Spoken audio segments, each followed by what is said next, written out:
Hey everyone, it's John again to play some Immaculate Grid. I'm going to do two grids today. I'll do them as separate videos. I think I'm replaying grid number 5 today. I think that's what I'm on of the old grids. And then I'll play today's grid.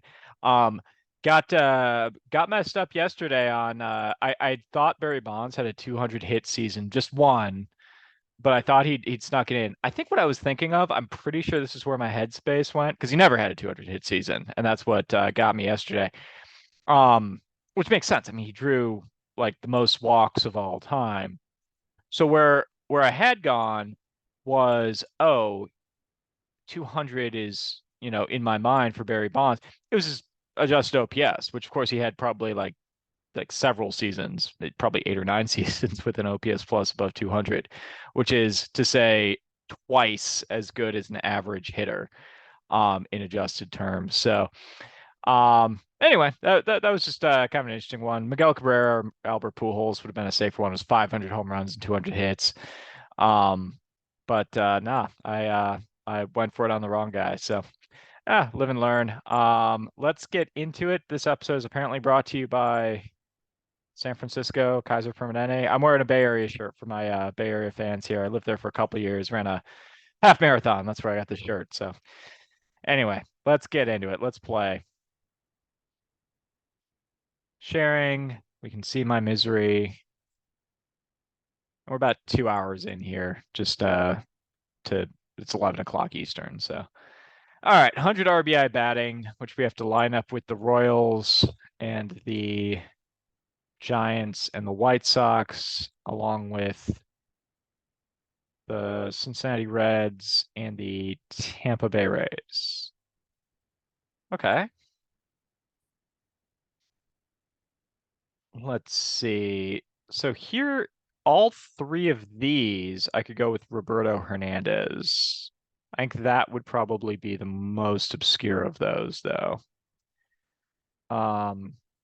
I could go Julio Franco. I think people are onto that one at bat he had in 1999 with the Rays.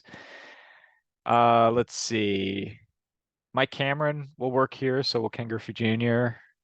So will Al Simmons, popular pick. For me anyway. You know who will work here? I've seen him come up a couple times. He was a pitcher for the New York Giants and an outfielder for the Cincinnati Reds, which means he wouldn't work over here. Yeah, let's go with Cy Seymour. It's a turn of the century player. He wasn't exactly Otani or Ruth. He was a little bit more like Bullet Rogan in that or sorry, no, I had that backwards. Cy Seymour was a lot more like, say, a Ruth and less like Otani and Bullet Rogan in that he pitched and then he transitioned over to hitting. I guess Rick Ankiel would be a more modern example, but he works and he goes less than 0.1, which is pretty solid there. Let's see, Reds and Royals. Oh, Hal Morris will work. That's a name. I forget why, but I stumbled on. I think it was actually this morning. It was this morning. I stumbled on Hal Morris's page, just because he was one of the featured names, I think, on Baseball Reference, and he started his career at the Yankees. He played all of 30 games with the Yankees, and he had like 5 different numbers while with the Yankees, including 21 and 22, which are better known for O'Neill and Roger Clemens. Anyway, I'm going to go with Hal Morris. You can't talk that much about a man and his many numbers with the Yankees without hitting him. He gets a full percent. Look at that. Good for you, Hal Morris. Um, yeah, Mike Cameron. Al Simmons is going to be better.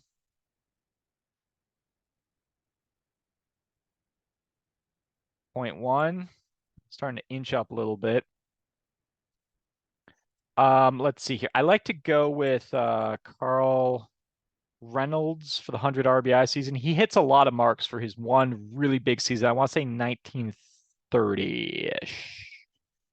But he hits 200 hits, 300 batting average, 100 RBI, Monster year for the White Sox. Goes .05 with that. Let's see here. What do we think about trying to think of those. Here's a pretty good one actually. Freddie Lindstrom. I think right around 1930-ish, Freddie Lindstrom had a 100 RBI season in there, hit like 379. Um, it should be noted that the league batting average, I think in 1930 or 31, like that, like 29 to 32 range is a very high offensive era in the National League, especially. And the league batting average in one of those years was over 300. Whatever year Bill Terry hit over 400, the league average was over 300. I think it's also the same year that Hack Wilson drives in 191 runs. Hack Wilson was not a Kansas City Royal. Did you just lose me? All right, I just had a computer restart and I have no idea what that's going to mean. Not computer restart, but just went down and came up, and I have no idea if this kept recording. So if it did, yay. I'm not going to start over. You're getting a low value production with no editing because that's all I really have time for in my life. So apologies for whatever the heck that was. All right, I'm gonna go Joe Randa. I know he had a 100 RBI season somewhere in there. It goes less than 1%. All right, where do we put Roberto Hernandez, and what do we do with the others? Um, because Aubrey Huff will work here, but I think that would be a pretty popular one. So would Pat Burrell. Pat Burrell would actually work in both these places. Um, Dave Martinez would work here.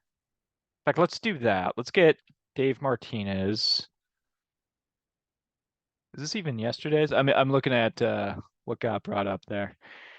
Dave Martinez. Sorry, y'all. You're getting what you paid for. .9. All right. So pretty good numbers so far. Um, I don't want to take a wild shot at the name that's on my mind is Jose Guillen. I can't remember if he played for the Royals. He hits a lot of teams. He hits the Angels, the A's, the Reds, the Pirates. He hits the Rays. He hits the Diamondbacks. I'm not remembering if he hits the Royals though. He seems like a guy who would have, like, all the teams I just listed around that same, well, most of the teams I just listed around that same time were the kind of teams that would be like, yeah, we'll just shuffle you into Kansas City for a year as well. Um, and then I think Longoria is going to be a popular one for Tampa Bay and San Francisco. He hits both teams there. I really think he'd be better. Roberto Hernandez would be better, but I think the balanced choice, unless I can think of someone else, just going through some of the OG Tampa Bay Devil Rays. You got like Paul Sereno and Kevin Stocker, Tony Saunders. Nah, I'm just gonna go. Let's go Roberto Hernandez. Make sure we get the right one.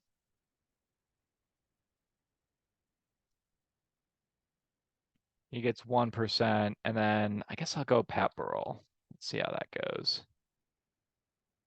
Gets 3%. Okay, so rarity score of 7, which I'm still pretty happy with. Probably, Ben Zobrist. I forgot he played a little bit with Kansas City there. Griffey's the most popular Red White Sox. Okay. Not really any surprises. I guess these all make a fair amount of sense. And a grid that people have done pretty well on, 50% there for Tampa Bay with Kansas City and the White Sox, which, like I said, Roberto Hernandez hits both. But in any event, sorry for whatever the blackout was. I don't know how that's going to show up on the video. I might not even watch it. I'll probably just upload it like I always do. But appreciate you guys tuning in. I know this is a low value production. I just like to have fun and banter about baseball and play this fun game. So, oh man, I'm over there now. This really is a low value production, isn't it? I think this is a new record for me in terms of low production value. Anyway, Have a good rest of your Sunday. I'm going to play Immaculate Grid number 5, hopefully with fewer weird interruptions. And you all have a great rest of your Sunday. Peace.